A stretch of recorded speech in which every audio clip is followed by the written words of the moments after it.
When it comes to education, all anyone ever talks about is more funding, more investment, more funding, more investment, which means more taxes and a broken system. We are already dropping $22,000 per kid per year in this state, which is $10,000 more than the average, and we rank 37th in the nation. Bad, bad, bad. We need a complete reboot of the system, and we need to stop blaming teachers and stop blaming parents and fix this actual system. First step, number one, get rid of all standardized testing before high school. Why? After high school, it's fine. You're in high school, standardized testing can help you to figure out where you're going in life, what you're good at, all good. But as a kid, 8, 10, 12 years old, all you're doing is making kids who don't test well feel stupid. You're creating a second class of student, nothing but bad, extra stress, extra problems in the home, outside the home, nothing but bad. And the worst part is, it's no indication of success for that kid as they get older at that age at all. Not just that, it's an unfair way of grading teachers, it's an unfair way of rewarding schools, and why would we be doing this when teachers should be not teaching you a test, but teaching their kids? This is bad, bad, bad. You're gonna say, but wait a minute, Larry, if we do that, there's gonna be some problems. You're right. Number one, we're gonna lose Common Core. Good, let Common Core go away, never cared about it. Look, if you're an educator, you know, there's a small percentage of kids who actually do learn better on Common Core, a small percentage.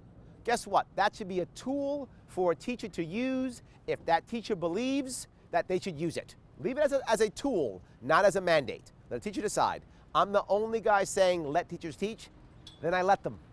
But not just that. We lose that, we'll lose federal funds because the feds, they want their numbers. We're not giving it to them. We're going to lose about $4 billion in funds. Larry, it's a lot of money. It is, but it's not. The entire budget is about $60 billion. About $4 billion comes from the federal government. We'll lose that. Okay, but we'll also lose all the strings attached to those dollars, which means all of those administrators can now begin to go away. You might say, Larry, all of them? Not all of them. The districts will choose which ones, but here's the issue. The average teacher in New York State makes about $80,000 per year. The average administrator makes over $150,000 per year. Yeah, big difference. You dump 2 or 3 administrators, you can easily hire more teachers or give them raises or buy school books or computers or whatever you think is the right answer in your district. Nothing but good. But I'm not done. K through 12 is an anachronism. Shouldn't exist anymore. We should be at K through 10. Yes, I said it, K through 10. Why?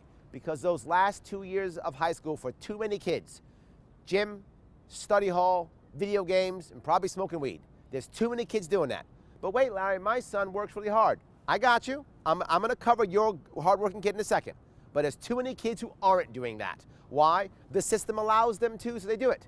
How do we know that's happening? Because you know this if you've been to college recently or been around it. The first year of college is 13th grade. It's all remedial this, remedial that. That's why the average kid now takes over 6 years to graduate college. Over 6 years to graduate college. So now you got a kid who's 24 years old, never had a job, and we wonder, why does he have no work ethic? We've set him up for that. But Larry, college is everything. No, it is not. That is a lie we've been told for decades. A lie we've been told for decades. A lie we've been told that, oh my God, the only way to have success in life is to get a great high school diploma, and if you're in New York State, you have to get a Regents diploma, and then get a good 4-year degree, and then you'll have a great life with some job that's waiting for you. That's a lie. That's been a lie for years. That is not the way to success. That is a way to success, and for some kids, the right one. But for a whole lot, it's not. You say, well, Larry, it's okay because we have BOCES in New York State. Have you seen the way we treat BOCES in our state? It is shameful. It's horrible. You have people now, teachers, parents, guidance counselors saying things like this. Oh, BOCES? Nah, you're better than BOCES. BOCES, that's for the bad kid or the dumb kid. Shame on us for that. BOCES is great. The trades are important. The average tradesman in New York State is over 50. That's terrible. Now, I love my 50-year-olds. I'm 50. But the average should be 30, 35. That's not happening. We need the trades in New York State. We should be supporting them, and we're not. So how do we fix this? We must change the culture of this overall. So now, 10th grade, you're done. You take your test. If you pass your test, you have a high school diploma. You're done. But what are you going to do? You got a couple choices. Choice one, if you think that college is right for you, awesome. Go to a 2-year prep school. That prep school prepares you for college, whether that's biology or history or science or whatever you want to do. It preps you for it so that when you get to college, you are ready to rock and roll. You can take advantage of internships, advantages of incubators, all those things. You can do that and now maybe even graduate college in 3 years. Amazing, nothing but good. You don't want to do that? Awesome. Instead, here you go. Go directly to college because you're the smart kid. You're the kid who can pass the SAT in 10th grade. You're a great test taker. Awesome. Get a 2-year degree now.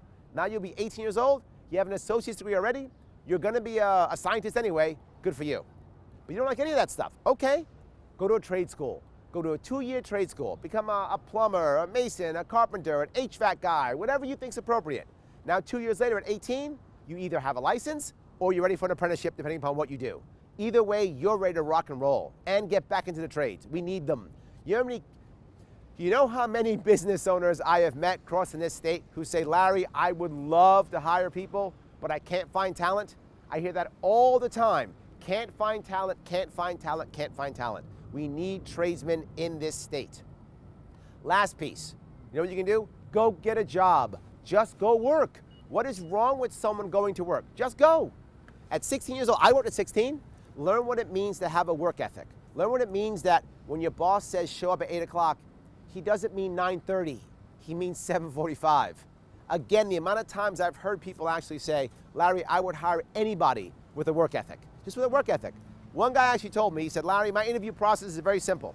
He goes, I tell them to show up at 8 o'clock. I open the door at 8 o'clock. If they're there, they're hired.